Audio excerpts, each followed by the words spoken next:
Shalom, puji syukur kepada Tuhan, kita masih bisa berjumpa dalam kemurahan Tuhan, dalam keadaan yang sehat, dan kita sebentar akan merenungkan firman Tuhan. Kita akan mulai dari Yohanes pasal 10.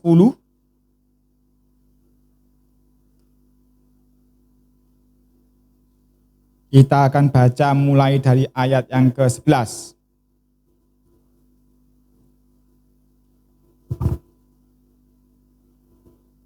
Hari ini kita akan merenungkan, belajar mengenai pelayanan di dalam gereja.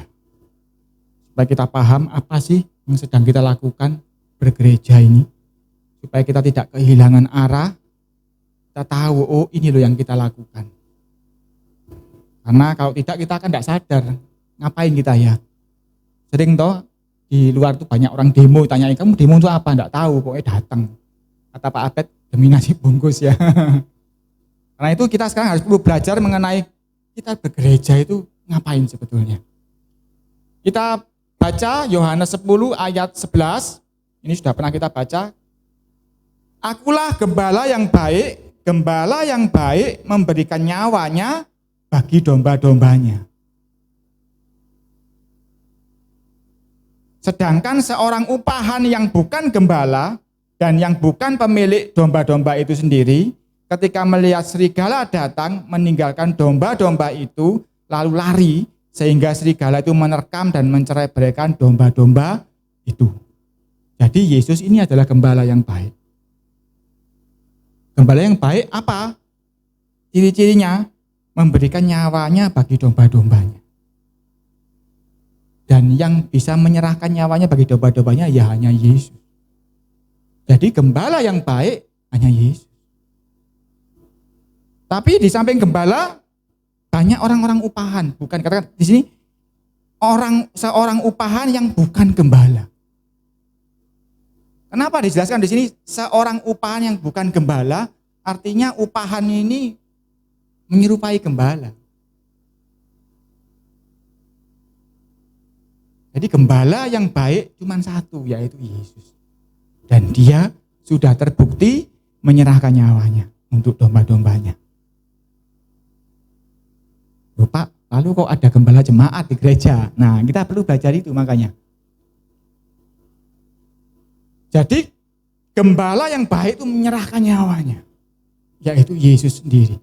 Untuk ditukar dengan nyawa kita, supaya kita yang harusnya mati di dalam neraka, kita akan beroleh hidup di surga. Tapi nyawanya diserahkan kepada domba-dombanya. Banyak orang merasa jadi dombanya, tetapi ternyata bukan. Karena itu ayat yang ke-14, akulah gembala yang baik dan aku mengenal domba-dombaku dan domba-dombaku mengenal aku. Ini juga sudah pernah kita pelajari. Gembala yang agung yaitu Yesus, gembala yang baik sudah menyerahkan nyawanya untuk domba-dombanya. Yang bukan dombanya, ya enggak dapat. Apa ciri-cirinya gembala dan domba ini? Gembala yang baik itu mengenal dombanya dan domba mengenal gembalanya. Sudah pernah kita bahas ini ya. Di akhir zaman nanti akan banyak orang yang merasa sebagai dombanya Tuhan, tetapi Tuhan ngomong aku enggak kenal kamu. Jadi ini penting di dalam penggembalaan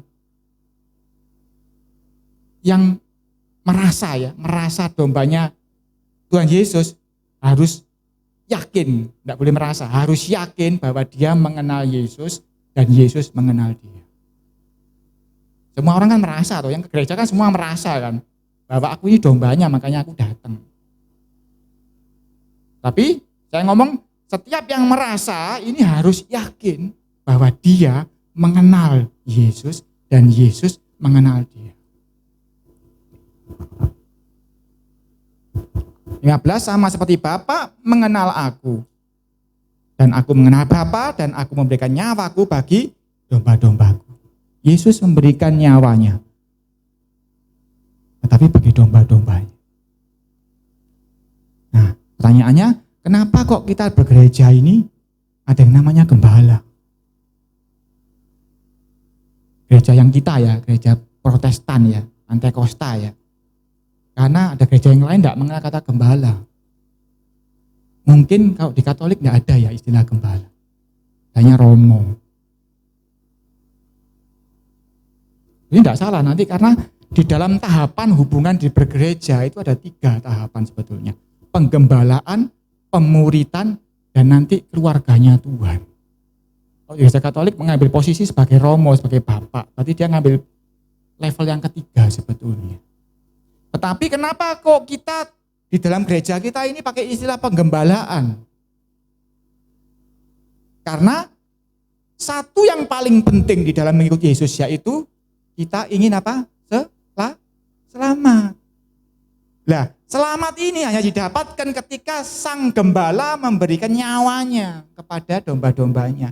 Karena itu di dalam gereja Protestan Pantekosta ngambil yang poin yang paling penting, yaitu gembala ini memberikan nyawanya.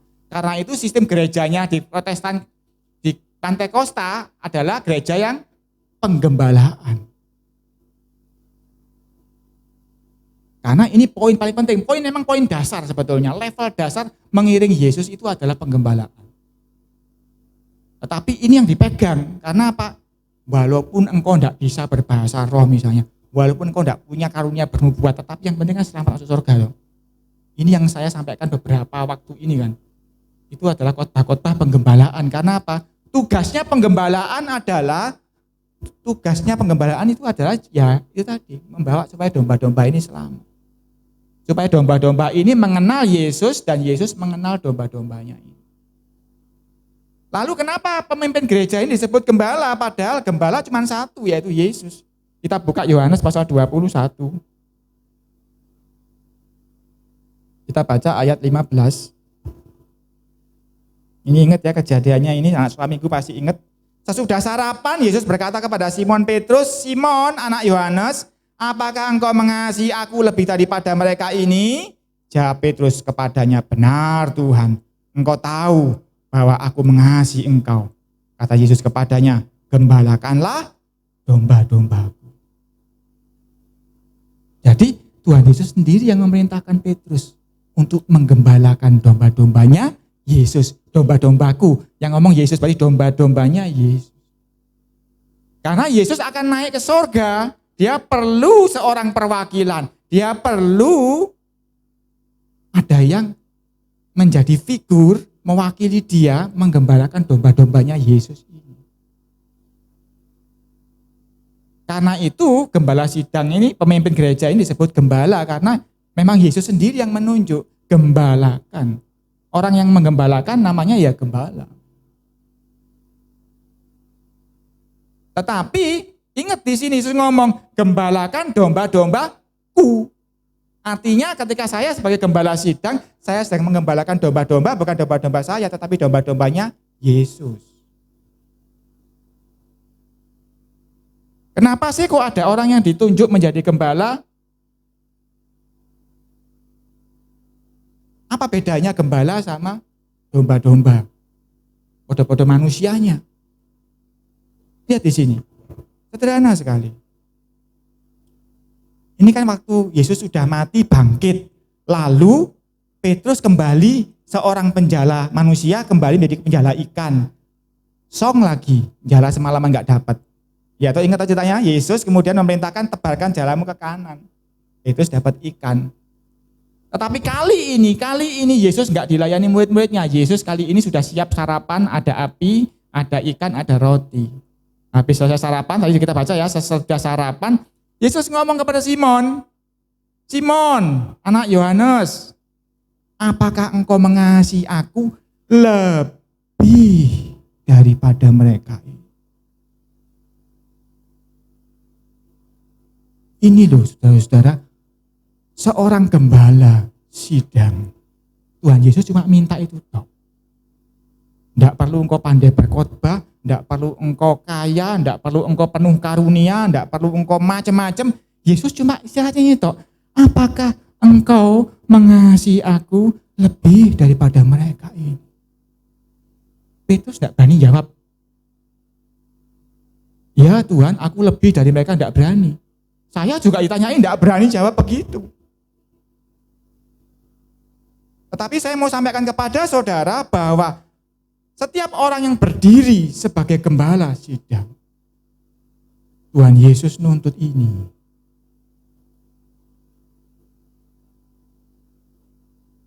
Jadi setiap orang termasuk saya berdiri di sini sebagai gembala sidang, ini yang paling dilihat Tuhan. Apakah engkau mengasihi aku lebih daripada mereka? Jadi seorang gembala ketika menjalankan tugasnya, ada satu syarat penting yang tidak boleh hilang dari dirinya, dia harus mengasihi Yesus. Seorang gembala melakukan tugasnya, itu tidak boleh punya alasan yang lain kecuali dia mengasihi Yesus. Ini saya ceritakan supaya saudara tahu posisi kita sebagai dalam posisi penggembala. Bahwa Yesus menuntut satu hal saja, apakah engkau mengasihi aku? Setiap kali saya menghadapi apapun dalam penggembalaan, ujung-ujungnya selalu sampainya di sini, saudara-saudara. Engkau mengasihi aku tidak?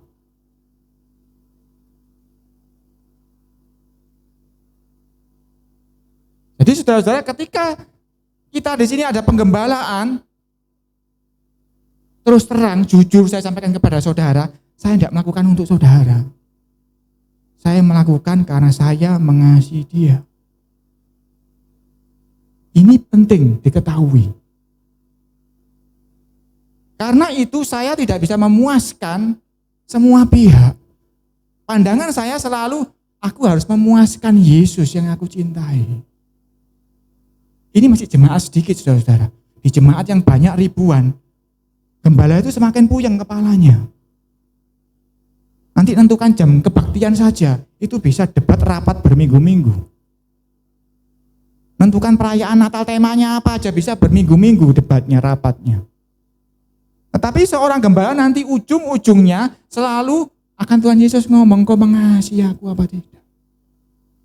Keputusan seorang gembala itu ujung-ujungnya di sini, saudara-saudara.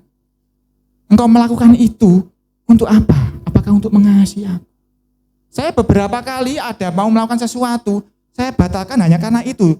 Lalu Tuhan itu memeriksa saya, engkau lakukan untuk apa itu? Untuk begini-begini Tuhan, begini-begini itu mengasihi aku tidak? Enggak spiro, oh itu ya, ada hubungan itu Tuhan ya. Ya wis aku melakukan. Nah, jadi saudara-saudara harus paham ini mengenai penggembalaan ini, bahwa ketika seseorang ditunjuk menggembalakan domba-dombanya Yesus, itu ada satu poin yang sangat penting yang tidak boleh hilang, bahwa sang gembala itu harus mengasihi Yesus. Ini di posisi saudara sebagai yang digembalakan, saudara juga harus mengenali ini. Kalau gembalamu sudah engkau lihat tidak mengasihi Yesus, engkau harus ingatkan. Minimal engkau doakan supaya gembalamu tetap mengasihi Yesus. Ini penting sekali. Lepas dari engkau mendoakan supaya kecukupan, supaya sehat. Yang poin paling penting para pendoa di sini, saya tahu ada beberapa orang terus berdoa untuk kami, penggembalaan di sini. Gembalakan supaya gembalamu, dalam hal ini saat ini ya saya dan Abed sebagai wakil saya, doakan supaya hatinya, pikirannya terus mengasihi Yesus. Karena nggak akan mampu kita berjalan sendiri. Anda ini, terutama para pendoa ini, tugasnya untuk mendoakan hal ini. Supaya gembalamu, wakil gembala, dan keluarganya. Kenapa dengan keluarganya? Karena keluarganya pasti terkait untuk mengasihi Yesus. Sungguh-sungguh. Dan bila mungkin, seperti yang Yesus tantang tadi, apakah engkau mengasihi lebih daripada mereka? Poin ini perlu. Dan tadi yang dikatakan di sini, gembalakan domba-dombaku. Ini penting saudara ketahui, bahwa saudara sebagai domba-domba Yesus, bukan domba-domba gembala, bukan domba saya. Anda semua miliknya Yesus. Tugas saya adalah membuat saudara mengenal Dia. Dan mengusahakan juga supaya Dia mengenal Anda semua. Jadi apapun yang kita lakukan, kita ajar, kita sampaikan firman Tuhan, itu tujuannya cuma itu sebetulnya dalam penggembalaan. Supaya Anda ini mengenal Dia dan Dia nanti juga mengenali Anda. Nanti apapun yang saya sampaikan di sini atau Pak Abed sampaikan di sini, nanti kan saudara lihat ujung-ujungnya apa sih? Iya, lama-lama supaya aku seperti Kristus, supaya Kristus mengenali aku, kan gitu nanti. Kalau sampai ada yang berkhotbah ujungnya enggak ke sana, jangan-jangan dia upahan. Dia bukan gembala yang ditunjuk Tuhan. Ini penting saudara-saudara, karena saya tahu zaman sekarang apalagi saudara pasti enggak mendengarkan khotbah di tempat ini saja. Khotbahnya pasti dari segala macam, dari radio, dari YouTube, dari apa. Tetapi saudara harus mengenali bahwa di dalam penggembalaan ujung-ujungnya apa yang diajarkan itu harus supaya domba mengenal gembalanya, supaya gembala mengenali dombanya. Artinya apa? Supaya saudara dikenali oleh gembala bahwa ya kamu dombaku. Ini yang seringkali saya sampaikan di mimbar bahwa saya rindu walaupun jumlah kita sedikit tapi tidak satu pun yang hilang. Semuanya tertulis dalam buku kerajaan surga. Karena itu tidak perlu jumlah. Daud pun hanya menggembalakan berapa? 2-3 ekor. Tapi dahsyat enggak dia? Dahsyat karena apa? Hanya 2-3 ekor dia bisa melawan singa, melawan serigala, melawan beruang. Yang punya 100 ekor mungkin belum tentu melawan serigala. Tapi Daud dahsyat walaupun 2-3 ekor, tetapi dia melawan binatang-binatang buas itu dengan gagah berani. Karena itu saya tidak melihat jumlah, kita kumpulan kecil, tetapi saya rindu bahwa saudara semua mengenali Sang Gembala Agung itu. Dan Gembala Agung itu bisa melihat wajahnya di dalam hidup saudara masing-masing. Itu yang saya rindukan, itu yang saya upayakan, itu yang saya kerjakan. Karena Tuhan ngomong jelas, gembalakan domba-dombaku. Anda semua ini miliknya Kristus. Ayat 16. Udah saya baca ya, ini perulangan 3 kali disebutkan ya. 3 kali Yesus tanya kepada Simon Petrus, apakah engkau mengasihi aku? Setiap kali dia jawabannya, engkau mengerti Tuhan, aku mengasihi, jawabannya selalu, gembalakan domba-domba. Dan di dalam skala lebih kecil, saudara-saudara, setiap Anda semua ini yang merasa, yang melihat bahwa aku juga mengasihi Yesus loh. Artinya tugas ini juga ada kepada saudara. Gembalakan domba-dombaku. Saudara tentu masih ingat kan? Pak Daniel selalu ngomong gembalakan domba-domba yang ada padamu. Entah suamimu, entah istrimu, entah anakmu, entah orang tuamu, entah temanmu. Setiap orang yang mengasihi Yesus, ujung-ujungnya akan Yesus ngomong gembalakan domba-domba. Jadi dalam skala lebih kecil pun saudara juga harus saling menggembalakan. Kita maju lagi, Yesaya 44.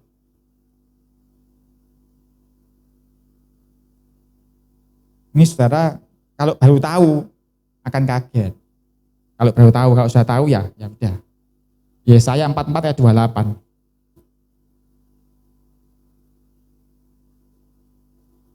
Yesaya 44:28, akulah yang berkata tentang Kores, dia gembalaku. Ternyata Yesus itu, Tuhan itu pernah menunjuk Sang Kores, Sang Raja Persia, Raja Media. Ini Yesus sendiri yang ngomong melalui Nabi Yesaya. Kores itu gembalaku. Artinya posisinya sama dengan Petrus. Kores loh ini. Bukan orang Yahudi loh ini. Orang Persia dan Media loh ini. Tuhan ngomong, dia gembalaku. Kenapa Yesus ngomong Kores ini gembalaku? Lihat jawabannya. Segala kehendakku akan digenapinya dengan mengatakan tentang Yerusalem, baiklah ia dibangun, dan tentang bait suci, baiklah diletakkan dasarnya. Kores ini bangsa asing, bukan bangsa Yahudi, tetapi Kores memerintahkan kepada Nehemia, kepada Ezra, pergi ke Yerusalem. Bait suci yang runtuh itu bangun. itu menyenangkan Tuhan. Tuhan ngomong apa tadi? Segala kehendakku digenapinya. Segala kehendaknya Tuhan, segala keinginannya Tuhan dilakukan oleh Kores. Dan ini perlu saya sampaikan supaya saudara tahu bahwa apapun yang saya lakukan sebagai gembala di sini, saya punya tugas ini. Yang saya lakukan tidak boleh kehendak saya, tetapi harus kehendak Tuhan yang digenapi. Tim penggembalaan di sini tidak boleh melakukannya dengan pikirannya sendiri, tetapi apa yang Tuhan kehendaki itu yang harus dijalankan. Di posisi saudara sebagai gembala domba-domba, saudara harus juga pahami ini. Sehingga kalau saudara melihat gembalaku ini mulai ndelereng ini, kehendaknya Tuhan tidak dilakukan, kok berlawanan dengan kehendak Tuhan, elingno. Dan doakan supaya apapun yang dikerjakan oleh tim penggembalaan di sini, doakan sungguh-sungguh supaya hanya kehendak Tuhan saja yang dijalankan. Ini penting saudara-saudara. Karena kita harus saling mendoakan, saling menopang.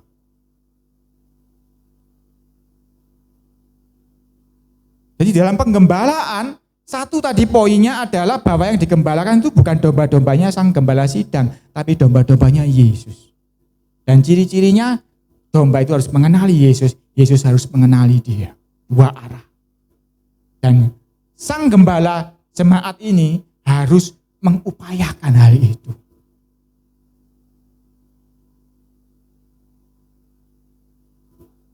Dan yang kedua, gembala itu yang dikerjakan itu harus kehendaknya sang gembala. Agung tadi, gembala yang baik, bukan kehendaknya sendiri. Karena itu saudara juga harus tahu posisi saya dan Pak Abed, posisinya juga tidak mudah. Karena telinganya harus terus manteng kepada mulutnya Tuhan. Jangan sampai salah. Kalau salah Tuhan akan ngomong, kowe iki gembalaku apa upahan toh gitu. Jadi tidak mudah juga dalam posisi sebagai gembala. Dan itu perlu juga support dari Anda semua untuk mendoa. Dan saudara perhatikan bahwa Tuhan Yesus ngomong, aku ini gembala sidang ini disuruh menggembalakan domba-domba. Ingat, penggembalaan itu apa ya? Cuma domba toh? Kan enggak, onta ya digembalakan, kambing ya digembalakan, bahkan bebek pun ya digembalakan. Tapi ingat, kenapa kok Tuhan memakai yang domba? Karena kalau domba, saudara lihat aja di YouTube banyak filmnya orang-orang penggembalaan itu. Domba itu benar loh, kalau gembalanya yang ngomong, datang semua domba itu. Orang lain tiru-tiru macak persis gembalanya, bengok, nggak datang dombanya. Karena domba itu mengenal suara gembalanya. Dan hal-hal lagi, menggembalakan domba itu ternyata berbeda dengan menggembalakan yang lain. Menggembalakan domba itu cukup gembalanya jalan,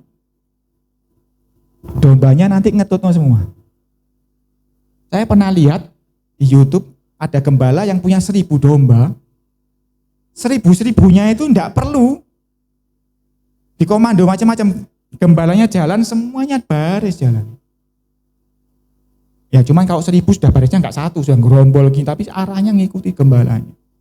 Dan apa yang terjadi, saya pernah melihat itu di YouTube, ketika gembalanya itu nyebrangi sungai, di sungai itu ada sebatang pohon besar, dia jalan di atas pohon itu sampai ke sana, domba itu baris satu-satu naik ke pohon itu. Persis apa yang dilewati gembalanya, dia jalan di situ. Ada yang nakal, ikut jalan lain berusuk ke sungai. Tetapi yang lain sebagian besar ngikut. Tapi karena 1000, nggak sendirian, dia punya asisten di belakang, di samping gerombolan itu memastikan supaya tidak ketinggalan. Tetapi intinya menggembalakan domba itu cukup gembalanya jalan, dombanya akan ikut. Berbeda dengan kambing. Saya dulu kan, depan itu kan dulu kan padang rumput itu. Saya kan kecil suka ngelihat hewan. Saya lihat orang gembalakan kambing itu gimana. Ternyata gampang juga sebetulnya. Dia cari satu kambing yang paling bandot, dipegang, dicancang, diikat satu, wes dia tidur. Nggak kemana-mana kambing yang lain. Kambingnya ngikuti si bandot ini ternyata. Jadi kambing itu lain, kambing itu enggak ngikuti gembalanya, kambing itu ngikuti si bandot. Kambing yang paling kuat. Itu bedanya domba dengan kambing. Belum lagi kalau bebek, saya pernah lihat juga filmnya bebek di YouTube. Bebek itu enggak pernah, gembalanya di depan ngikuti bebek, bebeknya akan hilang kabeh.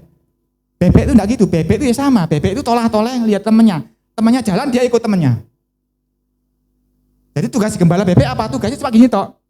Bebek yang nakal dipecut. Ke sana. Nanti bebek yang nakal kan ke sana. Yang paling aktif ya. Nanti bebek yang lain ikut. Jadi gembalakan bebek itu lain. Jadi cukup cari mana bebek yang paling nakal, yang paling beringas, yang paling kesit, itu tok disabet. Merono. Semuanya ikut gitu. Nah, dalam penggembalaan gereja ini kita pakai penggembalaan domba. Di mana gembala sidang diutus Tuhan, ditunjuk Tuhan untuk menggembalakan sesuai tadi apa? Kehendaknya Tuhan. Dan ketika gembala itu berjalan sesuai kehendaknya Tuhan, domba-domba tinggal ngikut saja. Jangan sampai seperti kambing ataupun bebek. Harus seperti domba. Seperti itu saudara-saudara. Dan tugas gembala ini, yaitu tadi. Ketika ada persimpangan jalan, dia akan selalu harus memastikan bahwa Tuhan mau yang mana, gembala yang agung ini mau yang kemana. Dan saudara tahu, di setiap persimpangan pribadi gembala, Yesus akan ngomong, "Kowe ngasih aku apa tidak?" Itu tok pertanyaannya, saudara. Ketika seorang gembala itu di dalam kebingungannya, dan dia mencari sang gembala agung, ketemunya cuma itu toh pertanyaannya, "Engkau mengasihi aku?" Itu saja cuma pertanyaannya. Itu seperti Petrus yang meninggalkan Roma lari ketemu dengan Yesus. "Kau wadis di mini, Tuhan mau kemana?" "Aku mau ke Roma untuk disalibkan 2 kali." Petrus langsung dredeg ngereweli, iki gembala yang agung balik. Karena apa? Dia sudah ditanya 3 kali, "Engkau mengasihi aku apa tidak?" Hal ini juga berlaku buat saudara semua yang mengaku bahwa mengasihi Yesus. Setiap kali ada pergumulan di dalam hidupmu apapun itu, ketika engkau harus memutuskan A atau B atau C, jawabannya ditentukan oleh apakah engkau mengasihi aku. Contoh ini ya, oke, kira sama suamimu atau istrimu. Suamiku enaknya tak sambel ya, misalnya gitu ya. Tanya, "Oh Tuhan Yesus, ya Tuhan, disambel apa disamblek Tuhan? Apa diracun?" Nanti Yesus akan, kalau saudara peka suaramu, nanti suara Yesus pelan-pelan ngomong, "Engkau mengasihi aku atau tidak?" Kalau engkau mengasihi, dia akan ngomong, "Seperti aku mengasihi engkau, kasihi dia." Seperti itu. Jadi penggembalaan ini ujung-ujungnya adalah semua dari kita ini harus belajar mengasihi Yesus. Dan ketika kita belajar mengasihi Yesus, kita akan dibawa untuk belajar saling mengasihi. Ini penggembalaan, saudara. Saudara harus tahu hal ini. Harus paham. Jadi nanti saudara mendapatkan pengajaran macam-macam pun saudara akan ngerti. Ini tidak benar penggembalaan seperti ini. Karena saya juga nggak tahu kan saudara dapat pengajaran dari mana saja di luar. Ada yang baik, ada yang betul, dan itu Tuhan biarkan karena Tuhan ngomong nanti pekerjaan itu ada yang seperti emas, ada yang seperti kayu, ada yang seperti jerami, nanti diuji dengan api. Lanjut lagi, 1 Petrus pasal 5. 1 Petrus di belakang, 1 Petrus pasal ke-5. Petrus ini kan tadi yang tujuh Tuhan toh, gembalakan domba-dombaku toh. Ini pendapatnya Petrus mengenai penggembalaan. 1 Petrus pasal 5, kita mulai ayat 1 aja. "Aku menasihatkan para penatua di antara kamu, aku sebagai teman penatua dan saksi penderitaan Kristus, yang juga akan mendapat bagian dalam kemuliaan yang akan dinyatakan kelak." Ayat 2, "Gembalakanlah kawanan domba Tuhan yang ada padamu." Ini ayat kesukaannya papi kan ya. Gembalakanlah kawanan domba Tuhan yang ada padamu, jangan dengan paksa, tetapi dengan sukarela, sesuai dengan kehendak Tuhan. Sama kan seperti yang tadi dikatakan mengenai Raja Kores. Kehendak Tuhan yang dia kerjakan. Jadi jangan dengan paksa, tetapi dengan sukarela sesuai dengan kehendak Tuhan. Dan jangan karena kamu mau mencari keuntungan, tetapi dengan pengabdian diri. Jadi saya berdiri di sini sebagai gembala itu, Tuhan akan selalu ngomong kalau ada apa-apa, ujung-ujungnya dia ngomong, kamu kan harus mengabdikan diri. Dari kata pengabdian ini, abdi itu kan hamba. Muncullah istilah hamba Tuhan. Karena itu biasanya para pendeta, gembala disebut hamba Tuhan. Karena tugasnya adalah melayani, melakukan kehendak Tuhan dengan pengabdian diri. Menghamba, menganggap dirinya adalah abdi, menganggap dirinya adalah hamba, budak yang tidak merdeka lagi hidupnya. Tetapi sudah terkunci oleh kehendak Tuhan yang harus dijalankan. Dan ini juga berlaku buat saudara semua. Yang mau saling menggembalakan tadi, harus melakukannya dengan pengabdian diri. Sebagai hamba saya mending sebagai budak.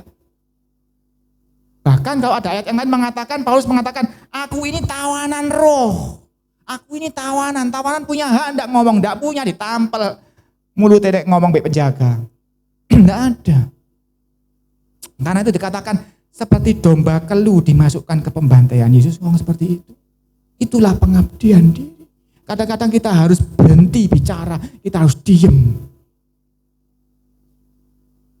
Karena apa? Engkau kan abdi. Gak usah ngomel, gak usah mimel, meneng aja wis. Nah, kadang-kadang kita harus berdiam diri di hadapan Tuhan karena kita ini abdi. Terutama anak-anak ya, kalau dididik sama orang tuanya ya, ojo ngomel nanti papa mamamu bludak. Berdiam diri karena engkau juga harus mengabdikan diri kepada orang tuamu. Kalau tanpa pengabdian orang tuamu lebih dahulu, engkau enggak besar seperti sekarang. Ayat 3, janganlah kamu berbuat seolah-olah kamu memerintah atas mereka yang dipercayakan kepadamu, tetapi hendaklah kamu menjadi teladan bagi kawanan domba itu. Teladan ini seperti tadi katakan itu, gembala itu harus jalan duluan, itu teladan kan duluan. Meh nyeberangi pohon, iso tak gembala, cebrang si pohon itu, iso sampai sana, dombanya ngikuti, dik. Gembalaku iso kok mancik pohon itu nyebrang ke sana kok, dia nyoba jalan. Begitu pula dengan saudara sekalian yang saling menggembalakan, suami, istri, anak, orang tua harus saling memberikan teladan.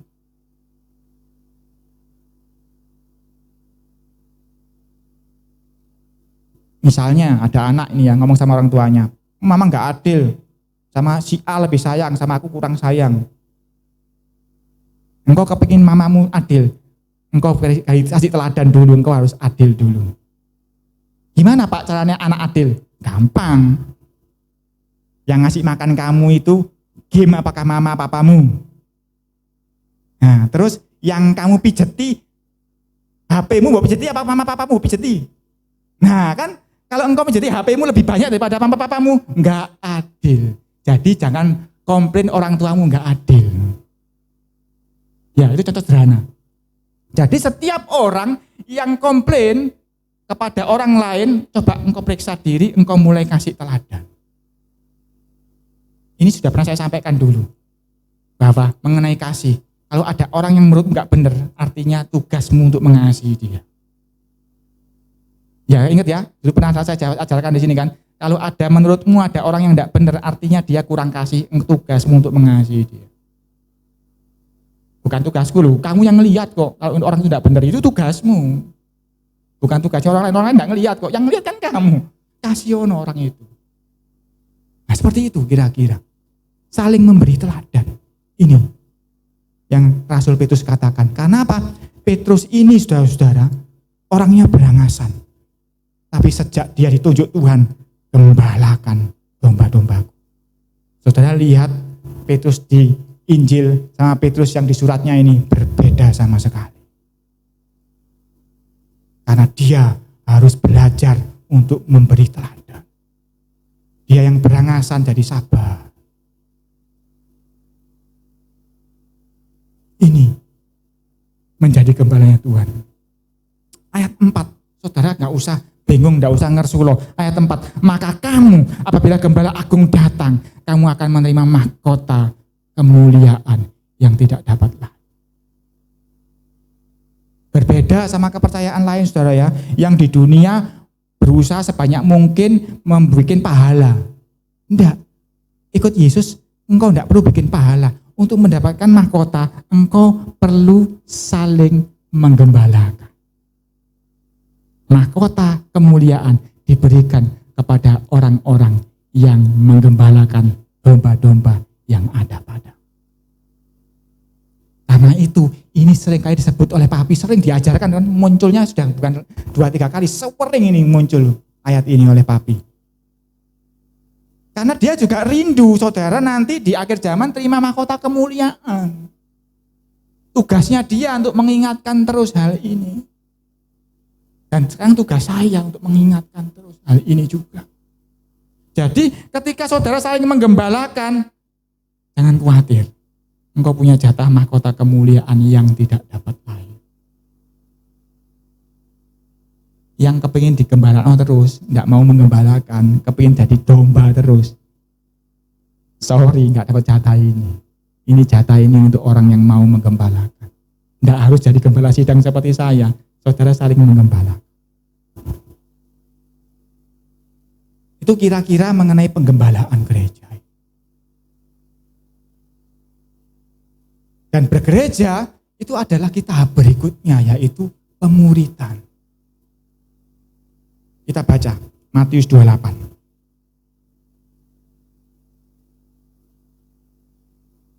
Matius 28 ayat 18 kita mulai.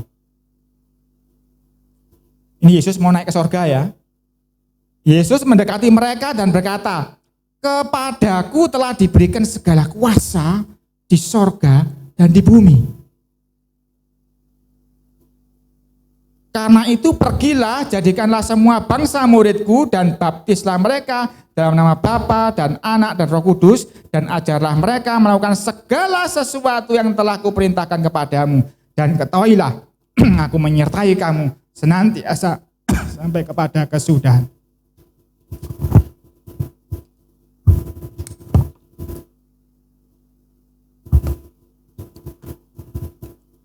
Banyak anak-anak Tuhan mencari kuasa Tuhan. Seringkali mereka tidak ingat bahwa Yesus ngomong, segala kuasa di bumi, di sorga sudah di tanganku. Kuasa itu untuk apa? Untuk pergilah, jadikanlah semua bangsa itu muridku. Banyak orang tidak mau memuridkan, tetapi minta kuasa.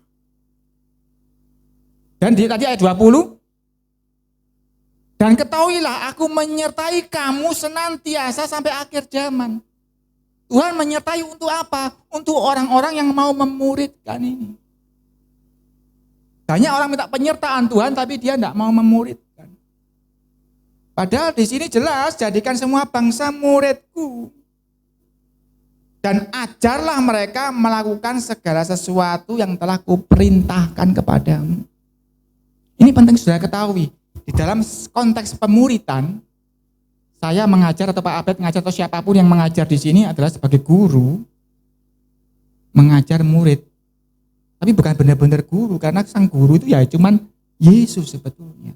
Karena dia ngomong di sini, ajarlah mereka melakukan segala sesuatu yang telah kuperintahkan. Jadi tidak bisa seorang pengajar, seorang gembala, seorang pendeta khotbah di sini dari dirinya sendiri tidak bisa. Karena Yesus ngomong, ajarlah apa yang telah aku ajarkan. Ini juga penting buat saudara semua sebagai pendengar.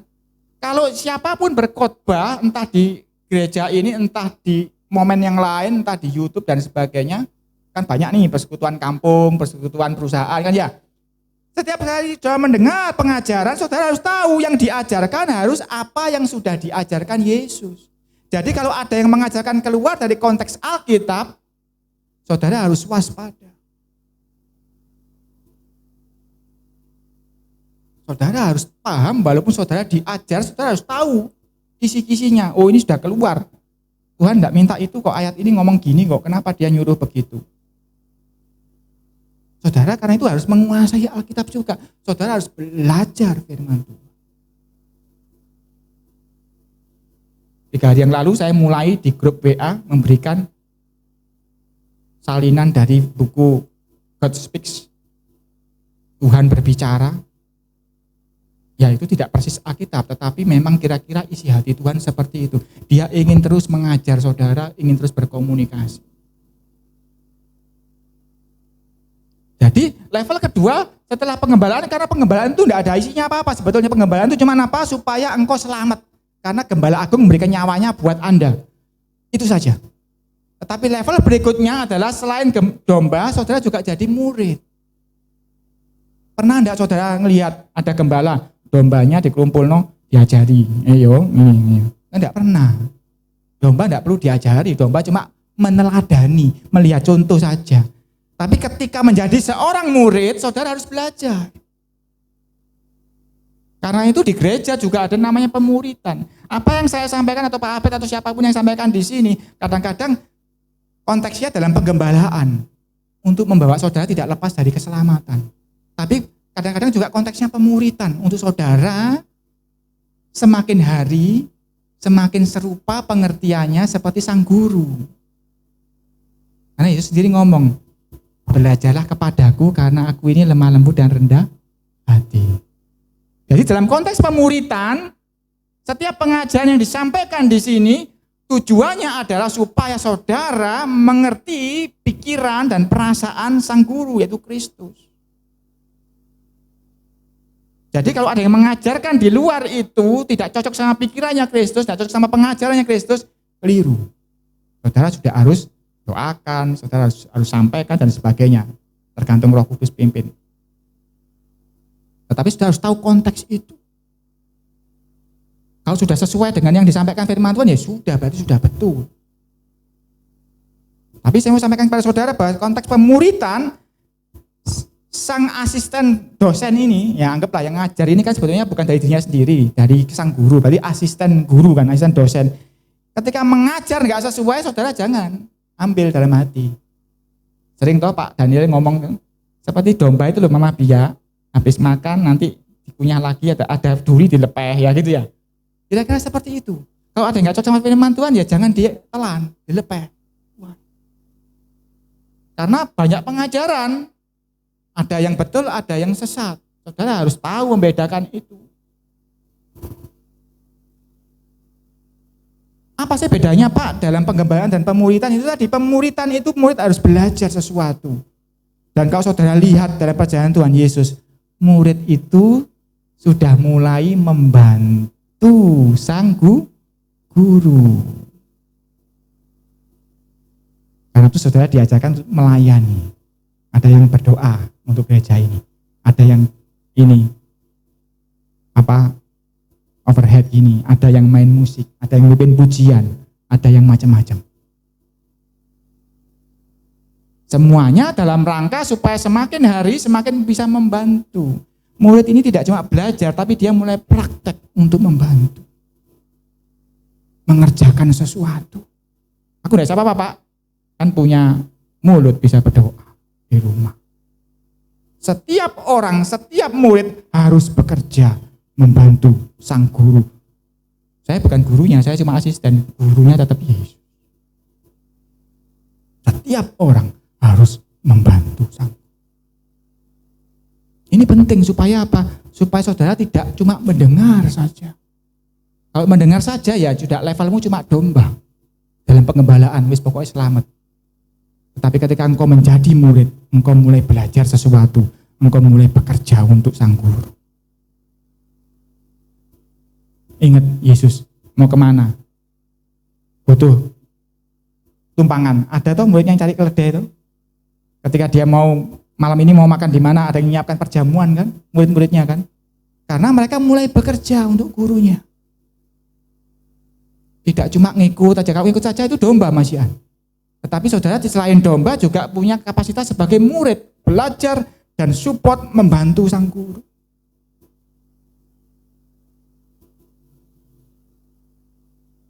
Nah itu pun enggak ada domba bantu kora-kora kan, enggak ada.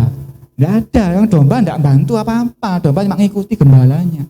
Tetapi menjadi murid pasti harus mulai praktek. Ya toh kalau orang belajar masak, apa aja cuma bisa baca tok, ngeliat tok kan mulai ngiris bumbu ya toh, mulai praktek pasti, mulai bekerja.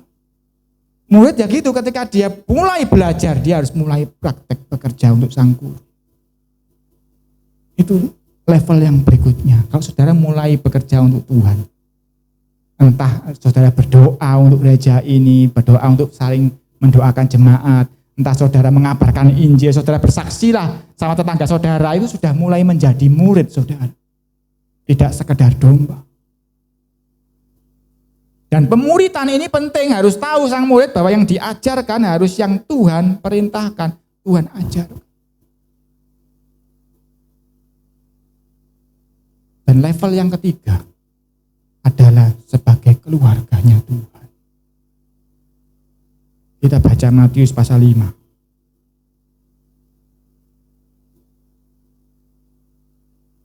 Matius 5 ayat 43, 46.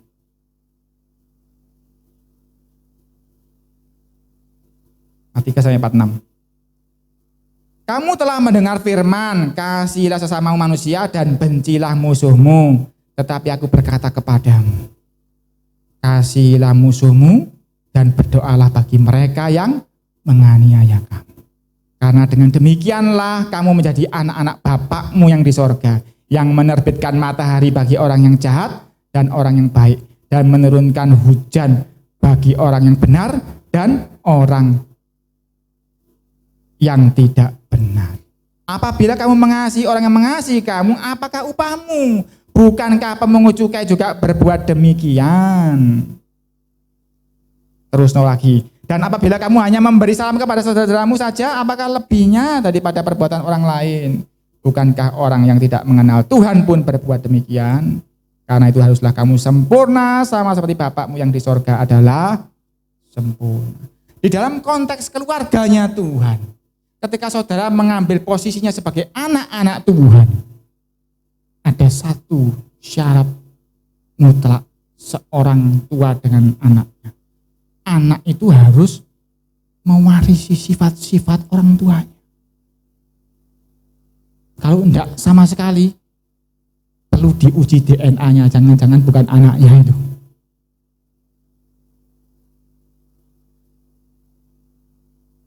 Dalam konteks ini, apakah gembala sidang ini juga sebagai bapak?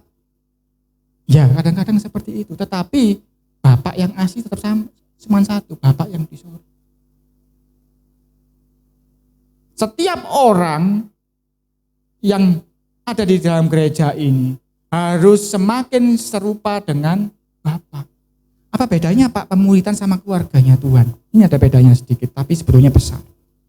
Ketika pemuritan, yang disamakan itu adalah pengertiannya.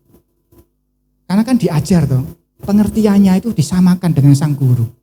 Tetapi ketika keluarganya Tuhan, bapak dan anak ini yang disesuaikan, yang disamakan apa? Hatinya. Ketika pemuritan, yang dicocokkan itu pikirannya, perasaannya, pengertian-pengertiannya, nilai-nilai hidupnya harus sesuai antara guru dengan murid. Tapi ketika bapak dengan anak itu ngomong soal hati. Bapak ngomong, hatiku ini penuh kasih sehingga aku menerbitkan matahari buat orang baik maupun orang jahat. Aku ini kasih adanya, maka aku memberikan hujan kepada yang baik dan juga kepada yang jahat. Karena itu Tuhan ngomong, kasih musuhmu. Orang yang paling bencekno Tuhan, kasih dia. Bencekno sekali Tuhan, oh bencekno nemen kasih orang makan. Nah, ini khotbahnya Pak Abed minggu lalu mungkin ya. Yang saya nggak ada itu. Ya, Pak Bedam, soal apa? Nah, memberi termasuk di dalamnya ya.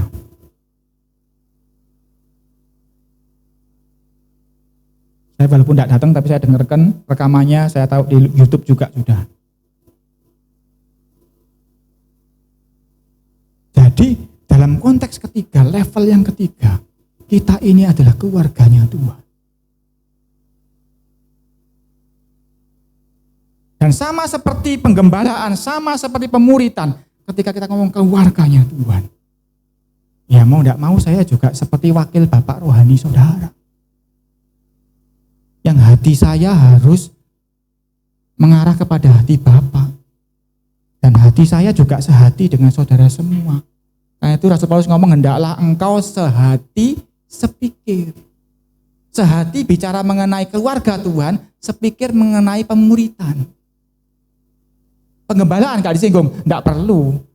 Itu sudah pasti, nek kita bertahan di dalam jalannya Tuhan, kita pasti selamat. Karena itu dikatakan keselamatan sudah di tangan kita. Asal kita tetap di jalan yang sempit itu. Kalau saudara pindah ke jalan yang lain, ya hilang keselamatannya. Walaupun engkau murid yang ciamik, walaupun engkau anak yang ciamik, tetap di akhir zaman Tuhan ngomong, aku tidak mengenal kamu. Karena selamat apa enggak ditentukan cuma satu poin saja. Aku kenal apa enggak. Dikenal kalau apa? Domba kalau apa? Ngikuti jalannya Yesus. Kalau Yesus di jalan yang sempit, masa engkau mau di jalan yang lebar? Kalau engkau di jalan yang lebar, berarti engkau bukan dombanya Yesus. Yesus ngomong, aku enggak kenal kamu. Tuhan, aku bikin mujizat, enggak kenal. Aku punya banyak jemaat, enggak kenal. Aku punya banyak karunia, enggak kenal. Jadi, yang penggembalaan ini sebetulnya sudah enggak terlalu disinggung sama Rasul Paulus. Sebenarnya kamu sudah bukan dombanya, ya percuma. Diajar sebagai murid ya percuma. Diajar sebagai anak ya percuma sudah.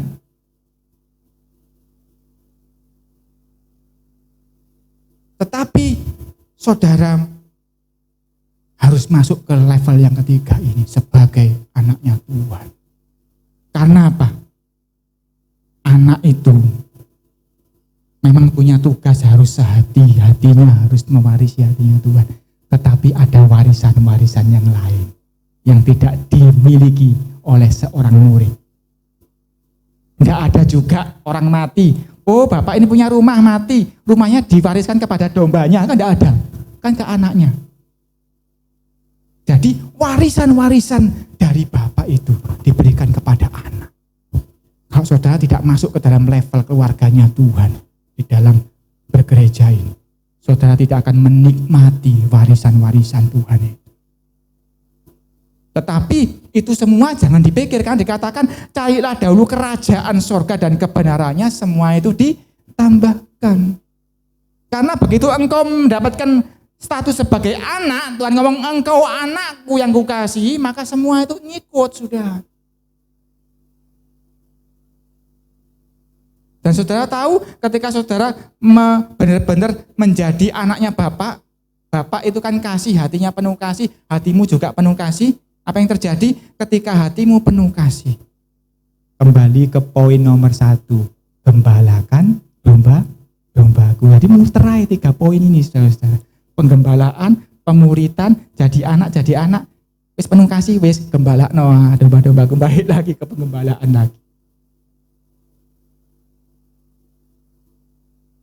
Jadi tidak ada yang orang, aku sudah naik puncak tinggi Tuhan, Pak, aku sudah level 3, anak.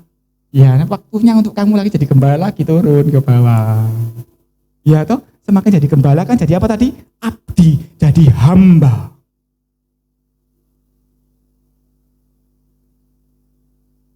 Apa kata Tuhan ketika Bapak di surga, ketika Yesus dibaptis? Inilah anakku yang kukasih, kepadanya lah aku berkenan. Jadi apa? Budak. Jadi levelnya seperti itu, saudara. Ketika saudara sudah menjadi anak, mengerti hati Bapak dan sehati dengan Bapak, saudara waktunya untuk turun lagi, lebih bawah lagi. Untuk nanti Tuhan angkat lagi. Turun lagi, lebih bawah lagi.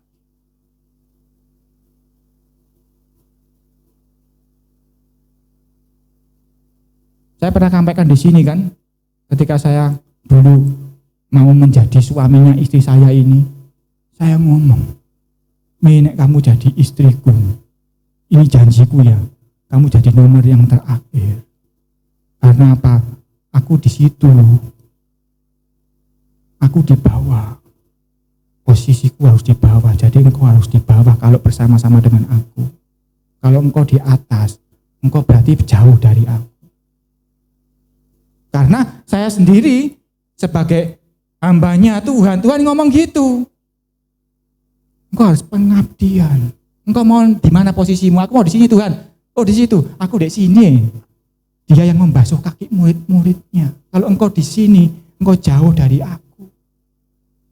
Kalau engkau mau dekat dengan aku, engkau harus turun ke bawah, paling bawah. Sebawah-bawahnya. Kalau iklan zaman dulu rokok, how low can you go? Seberapa rendah engkau bisa berada di hadapan Tuhan. Karena itu Rasul Paulus menasihatkan, hendaklah engkau saling merendahkan diri, saling menganggap yang lain lebih utama. Itu bicara mengenai bergereja ini, saudara, mengenai penggembalaan, mengenai pemuritan, mengenai jadi keluarganya Tuhan. Jadi saudara paham ya hal ini ya, harus paham. Karena apalagi sudah puluhan tahun bergereja di tempat ini. Ini sebetulnya sudah disampaikan oleh papi mami dulu, tapi mungkin tidak terstruktur menjadi satu kesimpulan seperti ini. Karena saya sudah lama menikmati pengajaran beliau-beliau, makanya saya tahu gambarnya. Ini jadi satu bisa, supaya paham gambarannya secara utuh. Ini cuma turun-temurun, saudara-saudara. Apa yang saya ajarkan sebetulnya tidak beda yang diajarkan papi mami saya. Cuma mungkin cara penyajiannya berbeda. Tetapi sama, yang kita ajarkan di sini adalah yang Tuhan ajarkan sebagai guru agungnya. Apa yang kita lakukan juga harus seperti hati Bapa, saling mengasihi. Karena itu Tuhan ngomong, yang ku kehendaki belas kasihan, hendaklah engkau sehati sepikir. Ini yang Tuhan suka. Kenapa kok Tuhan suka? Karena Tuhan akan melihat ketika kita rukun sebagai anak-anak Tuhan, apa yang terjadi? Ada berkat Tuhan dari Gunung Sion turun. Dari Gunung Hermon ke Bukit Sion turun kepada umatnya. Ini rahasia dari anak-anak Tuhan, murid-murid Kristus, gereja awal dulu, gereja mula-mula. Ketika mereka menjalankan penggembalaan, pemuritan, dan menjadi keluarga Tuhan dengan benar, maka semua itu ditambahkan kepada mereka. Gambaran ini penting untuk saudara paham. Ayat yang terakhir, 1 Korintus 4.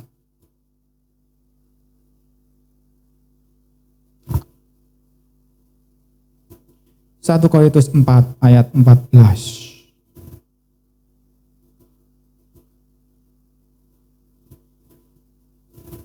Rasul Paulus ngomong kepada jemaat di Korintus ayat 14, hal ini kutuliskan bukan untuk memalukan kamu, tetapi untuk menegur kamu sebagai anak-anakku yang kukasihi. Rasul Paulus dalam hal ini sedang mengambil posisi sebagai wakilnya Bapa yang di surga. Dia mengambil posisi sebagai seorang Bapak, dia menegur anak-anaknya Bapak ini. Bukan untuk memalukan, dikatakan sini, bukan untuk memalukan kamu, tetapi untuk menegur kamu sebagai anak-anakku yang kukasihi. Posisi ditegur itu paling sulit, saudara-saudara. Anak saya dulu ini aja perlu bertahun-tahun untuk bisa ditegur. Sorry ya, buat contoh. Untuk dia bisa ditegur dan menerima ya Pak, itu sulit, bertahun-tahun dia harus diajarkan.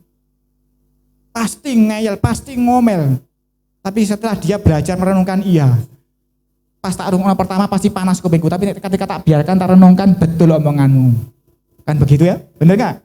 Ketika direnungkan, betul omongannya wong tuaku. Cuma pas pertama ngeriku panas telinga. Tetapi Rasul Paulus mengatakan sebagai wakilnya Bapak di sorga, sebagai Bapak rohani dia ngomong, bukan untuk memalukan kamu, tapi menegur anak-anak yang kukasih. 15. Sebab sekalipun kamu mempunyai beribu-ribu pendidik, perhatikan, sekalipun kamu mempunyai beribu-ribu pendidik dalam Kristus, kamu tidak mempunyai banyak bapa. Saudara bisa belajar Alkitab di YouTube, di internet, di mana-mana pun banyak sekarang ini pengajaran.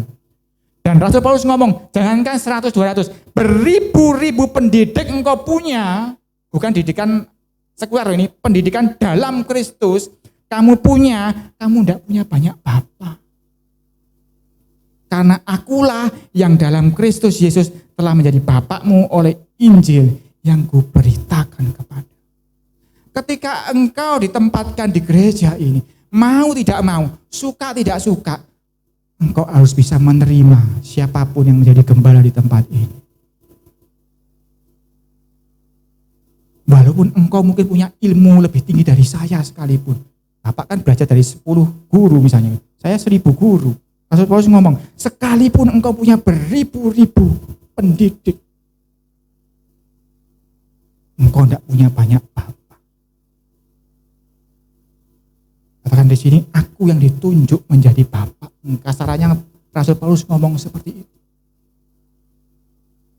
Ayat 16. Sebab itu aku menasihatkan kamu, turutilah teladanku.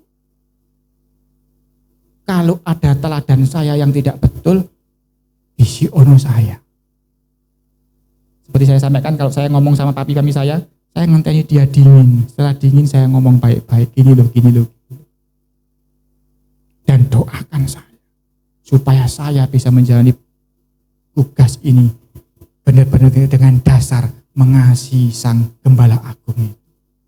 Ayat 17, justru itulah sebabnya aku mengirimkan kepadamu Timotius, perhatikan, yang adalah anakku yang kekasih dan yang setia dalam Tuhan. Ketika saya menunjuk Pak Abed sebagai wakil saya, itu seperti Rasul Paulus menunjuk Timotius sebagai anak yang terkasih. Oh berarti pilih kasih? Enggak. Karena Rasul Paulus memilih Timotius karena dia sudah menjadi murid yang sudah lebih senior. Lebih tua? Enggak, usia enggak jamin. Timotius anak muda. Tetapi isinya, pengertiannya sudah semakin mirip dengan guru. Dan hatinya juga lebih mirip lagi dengan Bapa. Karena itu dia pilih, dikatakan di sini, Timotius anakku yang kekasih dan yang setia dalam Tuhan. Jadi siapapun yang saya tunjuk, oh ini pimpin pujian, aku gak pimpin pujian, aku kok gak boleh main gini. Saudara sabar. Karena saudara percaya saja, sebagai gembala sidang, kami melakukannya karena kami mengasihi Yesus. Kami melakukan apa yang Tuhan perintahkan. Kami ajarkan apa yang Tuhan ajarkan. Jadi akan ada tahapan-tahapan. Di sini kelihatannya kok Timotius kok penting ya. Tapi dikatakan di sini, aku mengirimkan kepadamu Timotius yang adalah anakku yang kekasih dan yang setia dalam Tuhan. Ia akan memperingatkan kamu akan hidup yang kuturuti dalam Kristus Yesus seperti yang kuajarkan di mana-mana dalam setiap jemaat. Jadi akan ada murid-murid tertentu yang levelnya sudah belajar lebih baik dan hatinya lebih mengenal hati Bapa, dia akan ditunjuk untuk lebih lagi punya tugas membantu.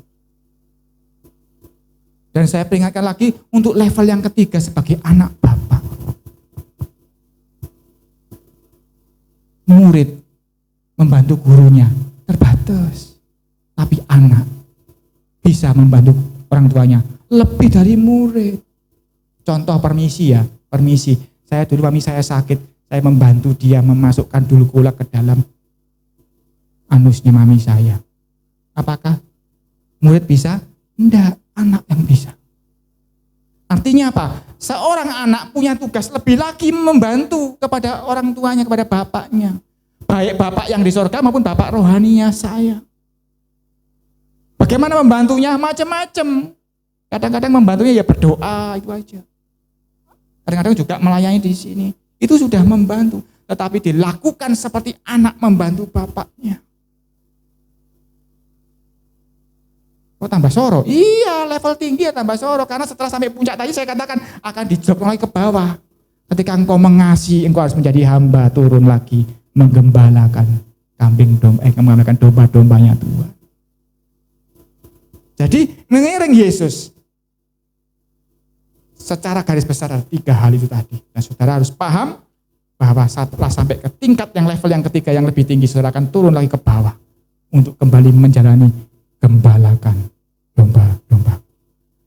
Bapak di dalam surga, kami naikkan syukur, terima kasih. Engkau bukakan pengertian ini kepada kami semua, karena kami tahu Engkau gembala yang agung, menghendaki agar kami ini menjadi domba-domba yang setia kepadamu. Dan menghendaki supaya Engkau mengenali kami sebagai domba-dombamu, dan kami mengenal suaramu ya Bapa. Tuhan, ajar anak-anakmu ini untuk telinganya mulai mendengar suaramu, untuk mulai berkomunikasi setiap hari dengan Engkau, untuk saling menyapa dengan Engkau. Ya Bapakku, apa kabar Bapak hari ini? Supaya anak-anakmu mulai belajar berkomunikasi dengan Engkau setiap hari. Tuhan, karena kami harus mengenal suaramu sebagai domba. Ajar kami menjadi murid yang baik. Berkati telinga kami, telinga seorang murid untuk belajar mengerti kehendak-Mu. Engkau juga Tuhan yang mengajar kami sebagai anak. Engkau didik kami. Bahkan Engkau sayang kami sehingga Engkau mendidik kami dengan menghajar dengan keras. Ajar kami Tuhan ketika dihajar dengan keras, kami menundukkan diri dan akan menerima sayang-Mu yang luar biasa. Oh Tuhan, mitikiano masih kotekera nama tukasakana. Hamba-Mu berdoa supaya hati-Mu Bapa boleh mereka semua rasakan. Supaya hati-Mu boleh memasuki hati mereka. Supaya masing-masing kami Tuhan punya hati seperti hati-Mu Tuhan. Supaya kami menjadi anak-anak Bapa yang maha tinggi, yang menerbitkan matahari buat orang yang baik maupun orang yang jahat, yang memberikan hujan kepada yang baik maupun yang jahat. Terima kasih Tuhan, hamba-Mu berhenti bicara, tetapi Roh Kudus terus berbicara, mengingatkan, membongkar yang salah, meluruskan, memurnikan, sampai Engkau dapati kami murni seperti emas yang murni, dan memantulkan wajah-Mu yang indah itu Bapa. Terima kasih Tuhan, semua yang sudah mendengar, Engkau berikan kuasa untuk menjadi pelaku firman-Mu. Di dalam nama Yesus, haleluya, amin. Tuhan Yesus memberkati kita semua.